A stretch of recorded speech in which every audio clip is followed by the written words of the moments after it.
प्यारे बुजुर्गों, माताओं, भाई और बहनों, संत दर्शन सिंह जी महाराज, जिनका प्यार हम में से बहुत से भाई बहनों ने पाया, उनकी जिंदगी की ओर जब हम ध्यान देते हैं तो रूहानियत के रास्ते पर इंसान को कैसे चलना चाहिए वो हमारी समझ में आना शुरू हो जाता है। अपनी ज़िंदगी की ओर देखें तो जैसे एक बच्चा बड़ा होता है और उसको दुनिया की कुछ जानकारी प्राप्त होती है तो ये सवाल उसके अंदर खड़े होने शुरू हो जाते हैं कि ज़िंदगी क्या है, क्या हमें करना है, क्या हमें पाना चाहिए कि हम अपनी ज़िंदगी को सही तरीके से गुजार सकें।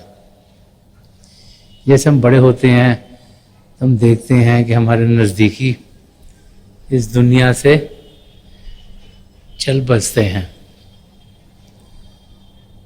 और जब किसी नज़दीकी की मौत हमारी ज़िंदगी में आती है तो बहुत से सवाल खड़े हो जाते हैं कि इस इंसान को क्या हुआ। वही शरीर जो चलता था, बैठता था, उठता था, हंसता था, कार्य करता था, एकदम से निर्जीव हो गया, न देखता है, न सुनता है, न बोलता है। तो जिंदगी का खेल है क्या? हम इस धरती पर क्या करने आए हैं? क्या रिश्ता नाता हमारा एक दूसरे से है और पिता परमेश्वर से है? और फिर जैसे जैसे हम बड़े होते हैं हम देखते हैं कि कई पहलुओं में कुछ लोग होते हैं जिन्हें माना जाता है कि ये सफल हो गए, ये सक्सेसफुल हैं। जैसे कोई बिजनेस में है तो कोई बिजनेसमैन काफ़ी अच्छा करते हैं, अगर कोई खेल में है, स्पोर्ट्स में है तो कई स्पोर्ट्समैन बहुत अच्छा होंगे, कई पढ़ाई में होंगे तो कई बच्चे बहुत अच्छा करते हैं दूसरों से। और किसी और पहलू में ज़िंदगी के हम देखेंगे तो हम देखेंगे एक ही पहलू में कोई इंसान है जो बहुत अच्छा करते हैं, दूसरे उतना अच्छा नहीं कर रहे होते। तो ये सवाल इंसान के अंदर आता है कि ये जो अच्छा कर रहे हैं इनमें क्या खासियत है कि प्रभु इन पर दयालु हो गए, इनके कर्म अच्छे थे, कि कुछ है इनमें जो कि औरों से कुछ अलग है, कि इन्होंने कुछ उस दायरे में प्राप्त किया। जब हम उन लोगों की ओर देखते हैं जिन्होंने कुछ ना कुछ प्राप्त किया होता है तो हम देखते हैं कि उनके अंदर जिस लक्ष्य को वो प्राप्त करने के लिए निकले थे उनके अंदर एक डिवोशन और कमिटमेंट, एक लगन, एक दृढ़ निश्चय अपने गोल तक पहुंचने का, अपने लक्ष्य को पाने का जरूर होता है। और फिर उनका ध्यान उस एरिया में ही लगा रहता है, वो डाइवर्ट नहीं होते इधर उधर उधर उधर, उनका ध्यान नहीं जाता। जिस लक्ष्य की ओर वो कदम बढ़ाना चाहते हैं उस ओर ही उनका ध्यान रहता है। इसीलिए वो अपने लक्ष्य को पाने के लिए उस अवस्था में पहुंच जाते हैं जिसमें पहुंचकर वो अपने एरिया में सबसे आगे निकल जाते हैं। ये कहा गया है कि जब हॉर्सेस की रेस होती है, घोड़ों की जब रेस होती है तो उनको ब्लाइंडर्स दिए जाते हैं कि घोड़े के आंखों के आसपास ये दो छोटी सी चीज़ लगा देते हैं, जिनको ब्लाइंडर्स कहते हैं, ताकि घोड़ा इधर ना देखे उधर ना देखे, ये मत देखे कि दूसरा घोड़ा कैसे भाग रहा है। वो सीधा अपनी लेन में ही ध्यान देता हुआ सिर्फ यहाँ सामने देख पाए, और जैसे जैसे लेन मुड़ती चली जाए वैसे ही वो सामने देखता हुआ आखिर तक पहुंच सके।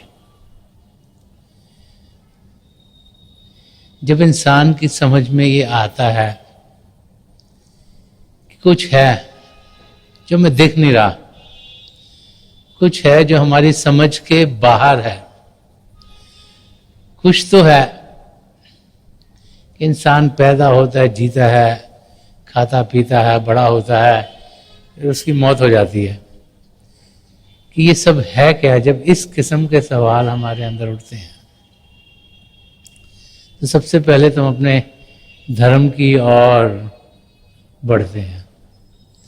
हम कोशिश करते हैं कि हम अपने धर्म को सही मायनों में समझें। बाहरी रूप से तो हम लोग सब अपने धर्मों को मानते हैं, लेकिन उसकी बुनियाद क्या है उस तक कोई कोई पहुंचता है। ऊपरी तौर तरीके तो हम सब रखते हैं, लेकिन धर्म सही मायनों में क्या हमें समझा रहा है उसकी गहराई तक कोई कोई इंसान पहुंचता है। जब उसको सवाल आते हैं कि मेरा रिलेशनशिप पिता परमेश्वर से क्या है, तो इंसान खोज के लिए चल पड़ता है। कई बारी अपने धर्म को ही समझाने वाला कोई मिलता नहीं, हमें समझ नहीं आती, या हमें अपने सारे सवालों के जवाब नहीं मिलते, फिर हम और धर्मों को खोजना शुरू करते हैं। तो इंसान की यही कोशिश रहती है कि वो कुछ खोजे ताकि वो असलियत तक पहुंच पाए। रूहानी रास्ते पर हम देखते हैं कि अलग अलग धर्मों के संत महापुरुष रहे। हिंदुस्तान में उस वक़्त हिंदुज़म थी, इस्लाम था, सिखिज़म थी, तो सब धर्मों में महापुरुष आए हैं और उनकी टीचिंग्स जो कि शरीर के साथ नहीं, कि शरीर के साथ क्या करना है धर्म स्थानों पर वो नहीं, कुछ सुनना है, कुछ बोलना है, कुछ बजाना है वो नहीं, लेकिन रूह के साथ क्या करना है उनके साथ जुड़ी थी। उन टीचिंग्स की ओर जब हम ध्यान देते हैं तो हम देखते हैं कि एक नई दुनिया हमारे सामने खुलनी शुरू होती है। महापुरुष हमें एक ही बात समझाते चले आते हैं। अगर जिंदगी को समझना है तो ये जानना होगा एक पिता परमेश्वर है, उसको किसी भी नाम से पुकारें, उसके जरिए सारी सृष्टि रची गई।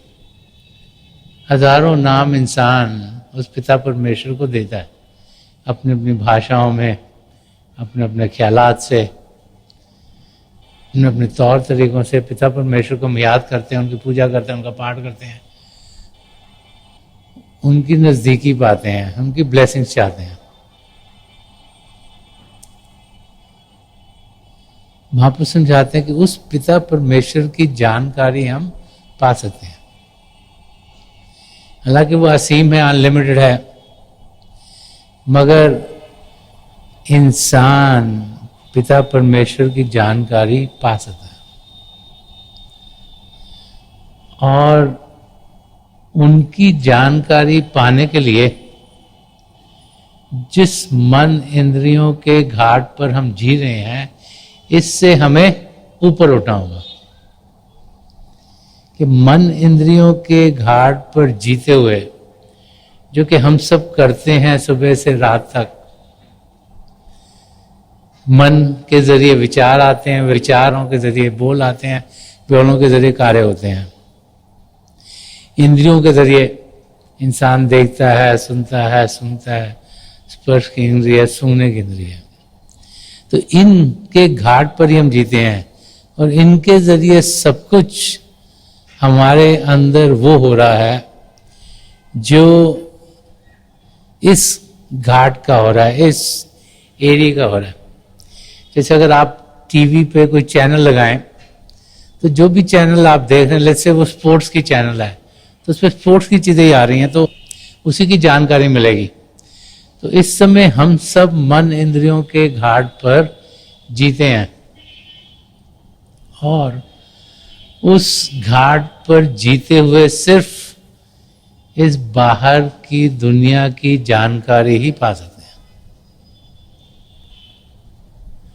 तो वहां पर समझाते हैं कि इस घाट से हम उठ सकते हैं, अपना ध्यान मन इंद्रियों से हटा सकते हैं। अगर हटाएंगे और उस ध्यान को वहां से हटाने के तरीके अगर सीखेंगे, तो फिर एक नई दुनिया हमारे सामने खुलनी शुरू होगी। वो दुनिया जो प्रभु के प्रेम की दुनिया है, वो दुनिया जो खुशियों से भरपूर दुनिया है, वो दुनिया जिसमें हम उड़ान कर सकते हैं। इस दुनिया में जिसमें हम जी रहे हैं, जब मन इंद्रियों के घाट पर जीते हैं, तो हम क्या पैरों के जरिए एक से दूसरी जगह जाते हैं, चल के यहाँ से वहाँ पहुँच जाते हैं। कार में बैठकर शायद एक सिटी के अंदर एक से दूसरी जगह चले जाएं, एक सिटी से दूसरी जगह पहुँच जाते हैं। हवाई जहाज में बैठ के एक कंट्री से दूसरी कंट्री तक भी पहुँच जाते हैं। तो जो ये फिजिकल यूनिवर्स है, इसमें इंसान अलग अलग जगह जाता है और अलग अलग चीज़ें देखता है। अगर आप अपने घर में होंगे तो जो घर के दायरे में आपको चीज़ें वही दिखेंगी। जैसे ही बाहर निकलोगे तो अगर घर के आसपास बाजार है तो बाजार की चीज़ें दिखेंगी। वहाँ से जाके अगर आप कार में जा रहे हो और अपने ऑफिस की तरफ जा रहे हो, तो रास्ते में ट्रैफिक और कई बिल्डिंग्स और बाकी चीज़ें दिखेंगी। ऑफिस में जाओगे तो ऑफिस के दायरे की चीज़ें लगेंगी। और सोचो वेकेशन में मैं जा रहा हूँ कहीं पर, सिंगापुर, हांगकॉन्ग, यहाँ भी इंसान जा रहा है आजकल, तो वहाँ पे जाओगे तो वहाँ पे पहुँचोगे, वहाँ की चीज़ें दिखेंगी। तो इस दुनिया में हम इधर से उधर जाते हैं, तो जो अंदर की दुनिया उधर भी हम जा सकते हैं। यहां पर हम पैरों का इस्तेमाल करते हैं और अलग अलग व्हीकल्स जो इंसान ने बनाए हैं, बाइसिकल, स्कूटर, स्कूटीज, कार्स, हवाई जहाज, शिप्स, बोट्स, इनका इस्तेमाल करते हैं एक से दूसरी जगह जाने में। तो अंदर की दुनिया में भी हम उड़ान कर सकते हैं। अब जो आपके घर के आसपास जगह हैं, वो तो आपको आस्ते आस्ते मालूम है, आप खुद ही वहां पहुंच जाते हो। पर लेट्स से आप दिल्ली में बैठे हो और आपको मुंबई जाना है, तो मुंबई जाने का रास्ता आपको शायद मालूम नहीं होगा और हवाई जहाज आपको उड़ाना नहीं आता, तो पहुंचोगे कैसे? अगर हवाई जहाज में कोई टिकट खरीदोगे, कोई पायलट आपको वहां लेके जाएगा तभी पहुंच पाओगे।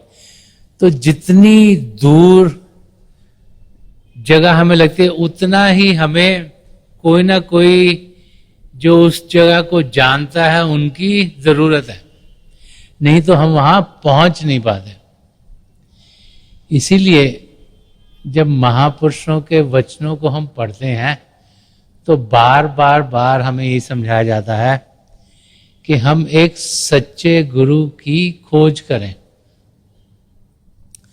जब महापुरुषों की जिंदगी को समझने की कोशिश करते हैं तो हम देखते हैं कि उन्होंने भी अपनी जिंदगी बहुत स्ट्रगल की। कभी एक चीज जानने की कोशिश करी, वहां उन्हें पूरी शांति नहीं मिली, उन्हें लगा कि यहाँ सब कुछ ठीक नहीं, फिर दूसरी जगह, फिर तीसरी जगह, फिर चौथी जगह।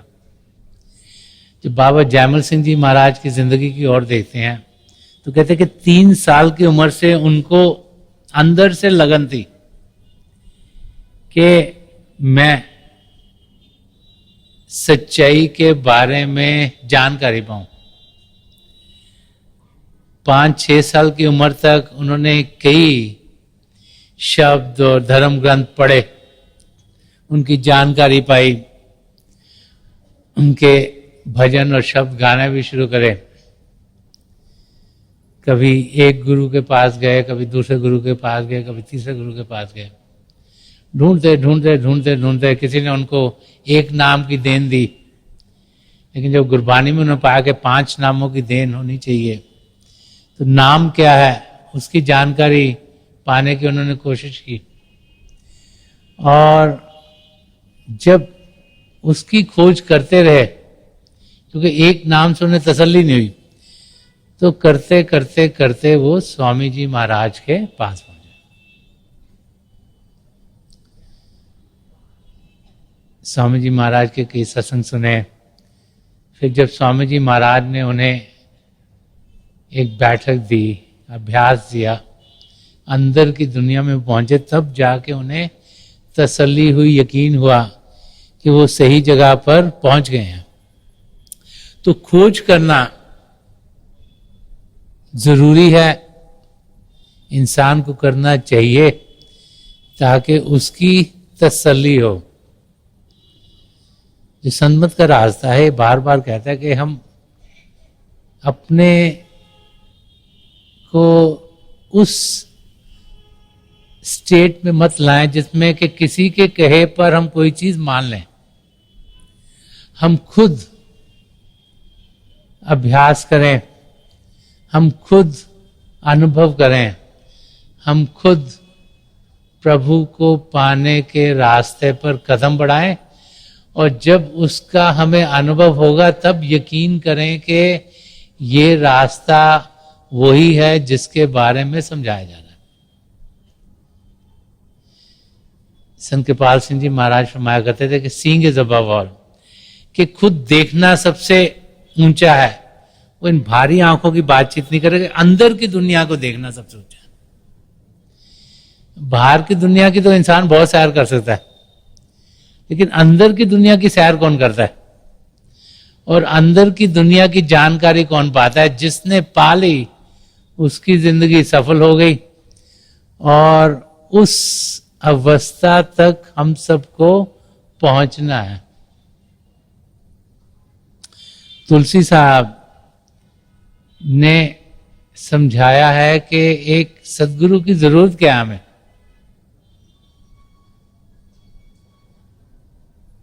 कि हम अपने आप वहां क्यों नहीं पहुंच सकते? क्योंकि हम प्रभु के अंश हैं, हमारी आत्मा ये हमारा असली रूप है। और अगर पिता परमेश्वर के हम संतान हैं तो हम प्रभु को क्यों नहीं पा सकते?